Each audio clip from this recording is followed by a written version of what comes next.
So I hope you are well. We did our first class on cardiology a day back, and I hope all the concepts were clear. Today, our main aim is to go through the ECG. We are going to spend some good time on the ECG.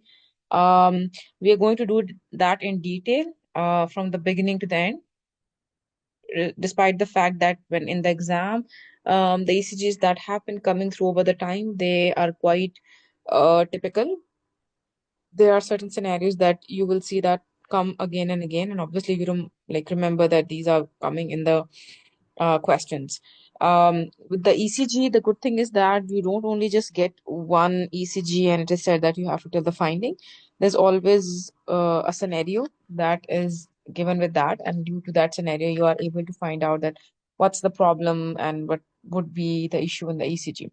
So we're going to do that. After that, we will be doing the cardiology recalls, as I mentioned the last times as well, that at times the recalls are not very well. The ECGs that are given in the recalls are obviously not very well, because obviously whoever is making the recalls is just their memory. So yeah. So but obviously we're going to do them. There are some confusing questions that have always been a query among all the students. I'll try to clear them, and we'll see how the class goes. Okay. So what is ECG? ECG is electrocardiogram or EKG, that basically shows us the electrical activity of the heart. We know that in the heart, we have certain signals that arise from the SA node, and through the certain fibers, they go to the AV node, and then they are gone through the fibers to whole of the cardiac muscles, and due to that there is proper cardiac contraction. So there's a typical, obviously all of you have been in practice, all of you have an exposure to the ECG to the more or less level, so the basics probably you know very well. But obviously we're going to do that in detail. So there are certain waves and there are certain segments on the ECGs. We have P wave, Q, R, S, T. There are complexes, P wave, then QRS complex, and then P wave, and then we have certain intervals.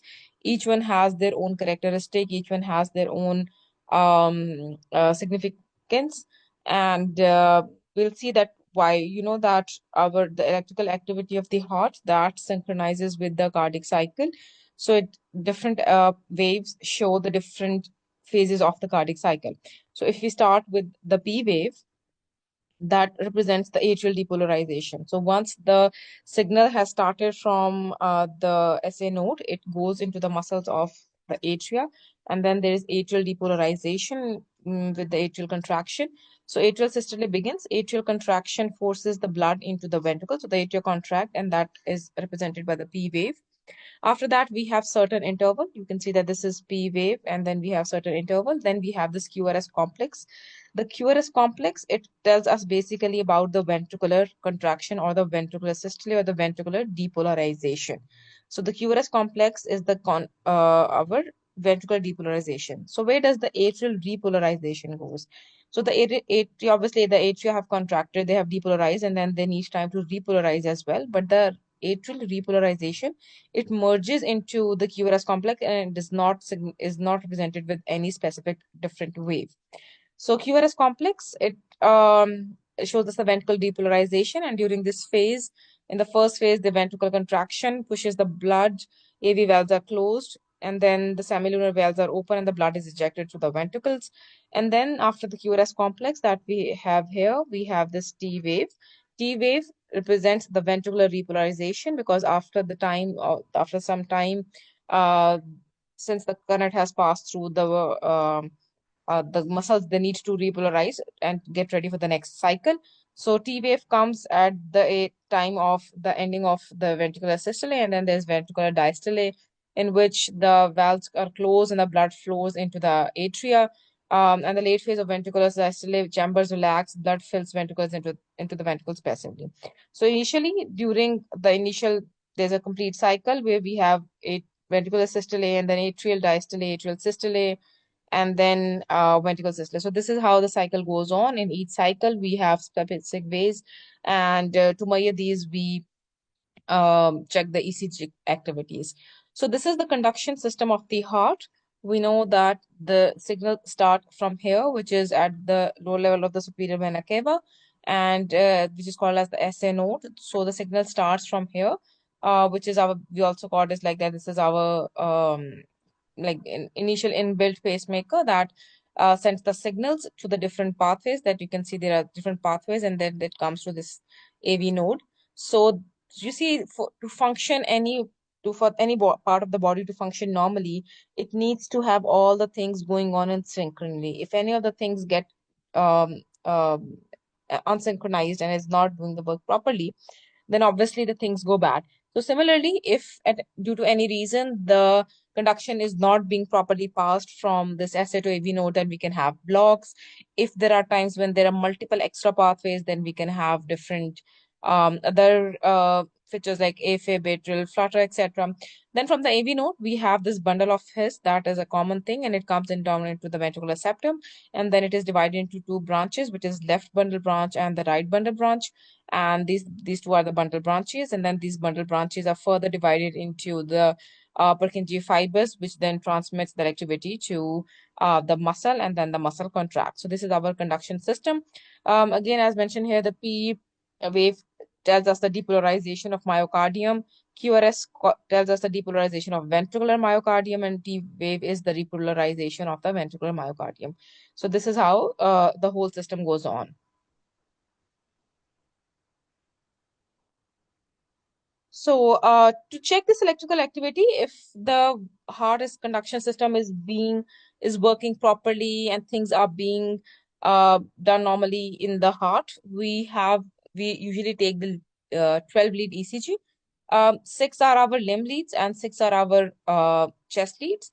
The limb leads that we have here, you can see that 1, 2, 3, AVR, AVL, AVF. They check the electrical activity of the heart from a vertical plane. And then we have the chest leads V1, V2, V3, V4, V5, V6, which checks the electrical activity of the heart from the horizontal level. So you know that there are leads that are placed on the limbs, and then there are chest leads, that those which are placed on the anterior side of the precordium. So those are V1 to V6, and then we have 1 to 3 AVR, AVL, and AVF.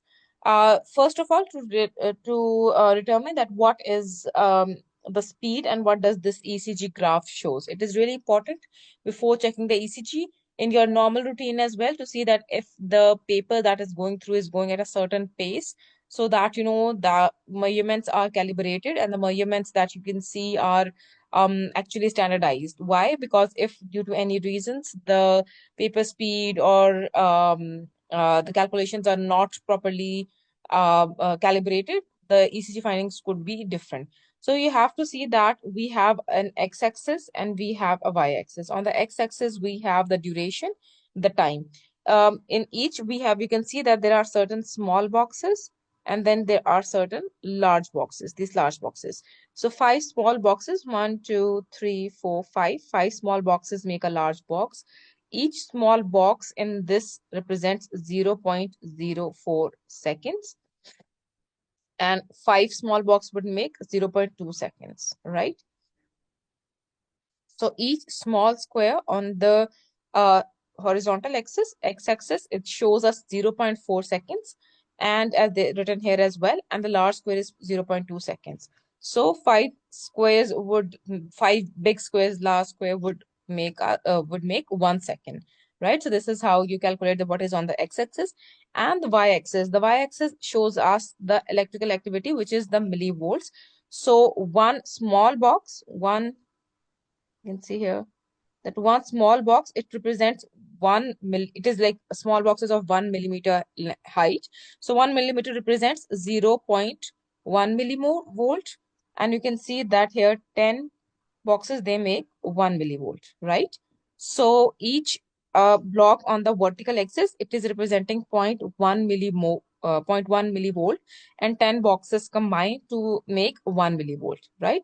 So this is how you go. I hope this is clear. Paper speed is usually 25 millimeter per second, and on horizontal axis we have time that I have told you, and on the vertical axis, y axis, we have amplitude and the millivolts, right? So what does these different leads represents? Yeah, let me, I think I forgot to put a picture here. Okay, just let's us see that there are different pictures, there are different leads that represents the different parts of the heart, right? So can anyone tell me that, okay, if we start with the V chest leads, so you see this is our chest, and this is our mid sternum, and this is how the leads are being placed: V1, V2, V3, V4, V5, V6, right? So what happens? V1, V2, it is present on the right surface. We discussed that the right side, this side of the heart, this is made by the V1, V2, they basically represent the right ventricle. V3, V4, they are coming onto the anterior surface of the interventricular septum and some part of the left ventricular. So they are representing that. And V5, V6, they are representing left surface of the heart. So they are, if, why is this so important? This is important because in pediatric, it's important as well, but in the adult age group, they're very important. Why? Because if any part of these leads are representing those specific parts of the heart. So if there's any typical abnormality which is seen in these leads, it shows that this part of the heart is being affected, right? So if we see in the cases of the certain ischemia, in the cases of certain other abnormalities, um, if there's some issue with a V1, V2, we would see that what's going on there. If we having issues with the V5, V6, we get to know that the ischemia or the changes, they have affected the left surface of the heart, right? Remove that and discuss about the limb leads.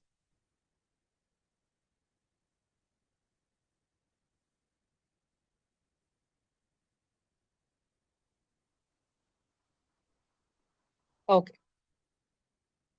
So other than this, other further we have 1, 2, 3, AVR, AVF, and AVL, right? So 1 and AVF, they are basically telling you about the left, the they are telling you about the right surface of the heart, the one, and sorry, just give me a second, guys. Let me just share that slide with you so that I can tell you.